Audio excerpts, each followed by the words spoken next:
एक बार की बात है, हरियाली से भरे एक बड़े जंगल में मिंकू नाम का एक मजाकिया बंदर रहता था। मिंकू हर दिन पेड़ों पर झूलता, फल खाता और सबको हंसाता था।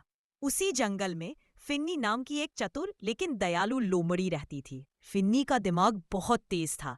वह किसी भी मुश्किल का हल तुरंत निकाल लेती थी। भले ही दोनों अक्सर मिलते थे, पर दोनों की दोस्ती अभी तक पक्की नहीं हुई थी। मिंकू को लगता था कि वह सबसे समझदार है और फिन्नी को लगता था कि वह किसी से कम नहीं। लेकिन एक दिन उनकी सोच बदलने वाली थी। एक सुबह मिंकू पेड़ से नीचे उतर रहा था कि अचानक उसने देखा जंगल के छोटे रास्ते पर बहुत सारे जानवर इकट्ठा थे। सभी जानवर परेशान और डरे हुए दिख रहे थे। मिंकू ने चौंक कर पूछा, क्या हुआ? सब क्यों परेशान है? तभी फिन्नी आगे आई और बोली, मिंकू, बड़ी मुसीबत आ रही है। जंगल के पास के पहाड़ पर आग लग गई है। हवा तेज है, इसीलिए धुआं और आग धीरे धीरे हमारी तरफ आ सकती है। मिंकू घबरा गया, पर फिन्नी ने तुरंत कहा, घबराने से कुछ नहीं होगा। हमें मिलकर सब छोटे जानवरों को सुरक्षित घाटी तक पहुंचाना होगा। वहां पानी, पेड़ और बड़े पत्थर हैं, वहां आग नहीं पहुंच पाएगी। मिंकू ने हिम्मत जुटाई और बोला, ठीक है, हमें जल्दी करना होगा। दोनों ने मिलकर योजना बनाई। मिंकू पेड़ों पर चढ़कर दूर तक देख सकेगा और फिन्नी जमीन पर तेज दौड़कर ज्यादा जानवरों तक पहुंच सकेगी। पहले उन्होंने छोटे जानवरों को खोजने का फैसला किया। खरगोश, गिलहरी, तोते, चूजे और हिरन के बच्चे। मिंकू पेड़ों के ऊपर से चिल्लाता, अरे कोई है, तुरंत घाटी की तरफ चलो। उसकी आवाज दूर तक पहुंचती।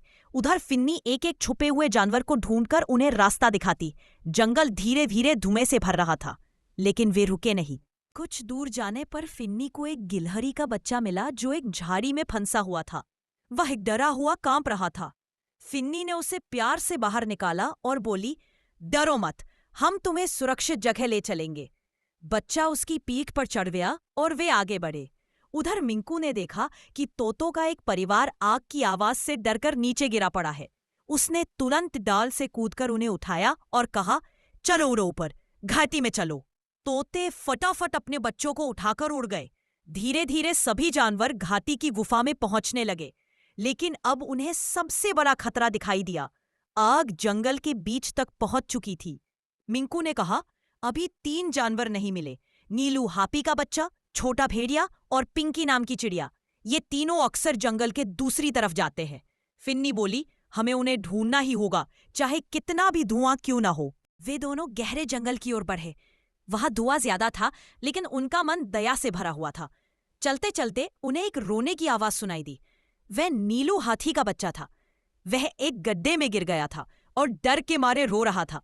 मिंकू ने तुरंत एक मजबूत बेल पकड़ी और कहा, फिन्नी, इसे पकड़ो, हम नीलू को ऊपर खींचेंगे। दोनों ने मिलकर बेल पकड़ा और खींचा। नीलू धीरे धीरे ऊपर आया और बाहर निकलते ही दोनों को गले लगा लिया। उसने कहा, मैं बहादुर बनने निकला था, मगर डर गया। फिन्नी ने हंसकर कहा, बहादुर वही है जो डरते हुए भी सही काम करे। अब बारी थी पिंकी चिड़िया और छोटे भेड़िए की। कुछ दूर जाने पर उन्होंने देखा कि भेड़िया एक गिरे हुए पेड़ के नीचे फंसा था। मिंकू ने अपनी फुर्ती से छोटी छोटी शाखाएं हटाईं और फिन्नी ने भेड़िए को खींचकर बाहर निकाला। भेड़िया थका हुआ था, पर सुरक्षित था। अब बची थी पिंकी चिड़िया। वह बहुत छोटी थी और आग की वजह से घबराकर अपनी मां से दूर उड़ गई थी। मिंकू पेड़ की ऊंचाई पर गया। धुएं की वजह से देखना मुश्किल था, लेकिन आखिर उसे एक पतली डाली पर बैठी रोती पिंकी दिख गई। वह डाली टूटने वाली थी। मिंकू ने फटाफट छलांग लगाई और पिंकी को अपने हाथों में पकड़ लिया। अब तुम सुरक्षित हो, उसने कहा। पिंकी ने उसके गाल को चूंची से हल्के से छुआ। अब सब जानवर मिल चुके थे, लेकिन आग तेजी से करीब आ रही थी। फिन्नी बोली, मिंकू, हमें घाटी तक जल्दी पहुंचना होगा। तीनों छोटे जानवर उनके साथ चल पड़े। धुआं बढ़ रहा था, पर वे हिम्मत से आगे बढ़ते रहे। आखिरकार वे सब घाटी की सुरक्षित गुफा तक पहुंच गए। सारे जानवरों ने मिलकर ताली बजाई और खुशी से चिल्लाए, मिंकू और फिन्नी की जय। दोनों शर्मा गए, लेकिन खुश भी थे कि सब सुरक्षित हैं। पहाड़ की आग बहुत देर तक जलती रही, लेकिन घाटी में कोई नुकसान नहीं पहुंचा।